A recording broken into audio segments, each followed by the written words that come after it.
To ask you a question and let you referee the answer. So between me and Cal, not that Cal Newport has ever spoken to me, but I suppose I could write into his new podcast and ask this question. Yeah. He tends to not like using the Pomodoro technique, and it's, for me, that's the top, after getting enough sleep, that's the top productivity technique I find for any clients. And any of the clients who've written testimonials in the end, they've mentioned that was a fantastic way to start me working. If you don't know, that it involves working towards the 25-minute timers. Mostly it's 25 minutes, you can adjust, but sort of getting a half an hour of uninterrupted work, notifications off. And I find for most of my clients, one or two have said, no, I have to be constantly on, like the PA that you mentioned.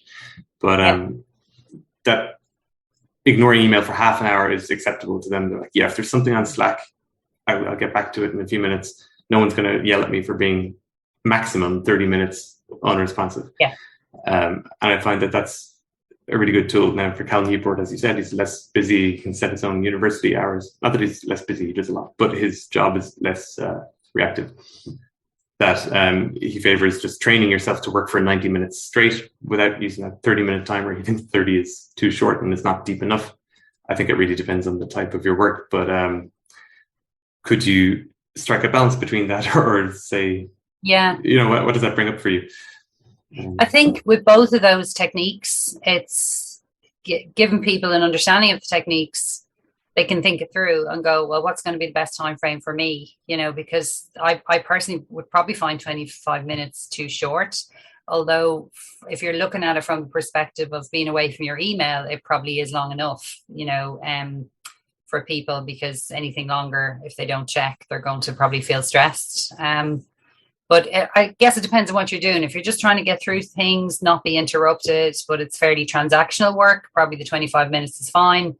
If you're trying to write a report or develop a proposal or work on something much more creative, you may need a longer period of time. So that's probably what he's alluding to with the 90 minutes. It depends, I suppose, what you're doing. Type of work is. Yeah. So, but I suppose people, if you look at it from the perspective of your interaction with email, it's, as you said, how long can I be away from it without checking it? So 25 minutes and then a 5-minute check is probably a good thing to aim for. And then you can go and do the same thing again for the next half an hour. So that's a good way to break down your time. And then, of course, the Pomodoro encourages taking breaks as well, doesn't it? Which is really important.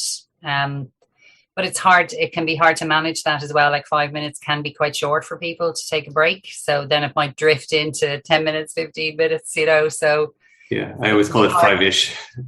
Yeah, it's hard to be too rigid with it. I know a lot of students use it, don't they, for studying the Pomodoro technique as well.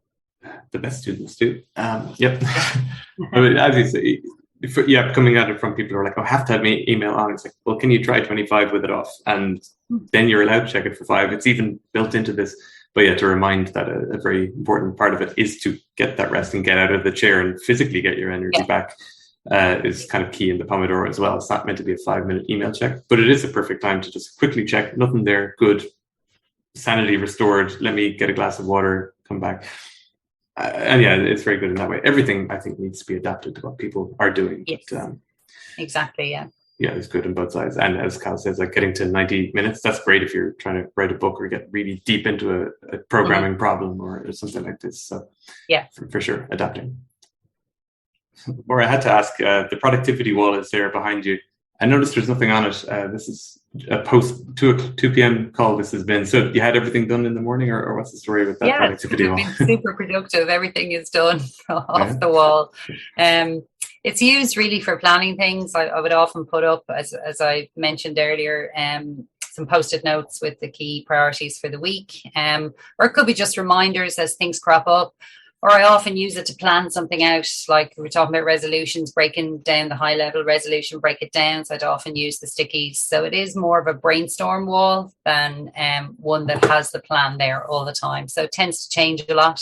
I love having a space where I can stick things up because it helps with the visual. And I've even used it with people now online, because even if we're discussing something, we can take the stickies and put them up behind. So the visual tends to spark creativity, I think. That's it. And I suppose your clients, if your client sees the same posted on the wall behind you next week, they're keeping you accountable to, hey, why is that still there? Yeah, exactly. Yeah, accountability is key as well, isn't it? Exactly. Well, Moira, it's been a really, really good discussion. There's a ton of tools and techniques, and even for myself, I've picked up a lot and been motivated to get myself back on track with some of your techniques, especially for January and the New Year's resolutions. So where can people learn more from you and understand you have a course coming up? Not released yet, but won't be too long after these videos are published. Yeah.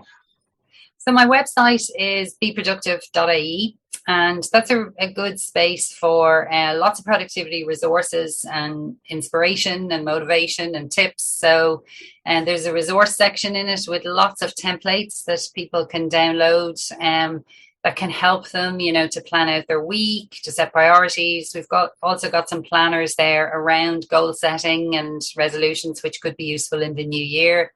There's a blog section as well. So there's blogs on a lot of the topics we discussed today. So if people want more detail, particularly around email and how to manage the interaction with email. So you can connect in there. Also, you can follow me on the social media channels. So be pretty active on Twitter and LinkedIn and Facebook and Instagram to a lesser extent, but we're there and have a presence. So connect in there. You can keep up to date with what we're doing. And then, as you mentioned, Kevin, in the new year, we're just finalizing a self-paced masterclass that is, it's a course that people can do online. They can sign up for it. It has 6 modules within it, and lots of tools and technology and templates to help people to help them kind of change their productivity approach. So it's entitled How to Turn Busy into Productive. So it gives people lots of different tips on how to move from that busy working mode into a more productive mode. As I say, there's 6 modules, but it also has the option of a coaching session with me at the end of the masterclass.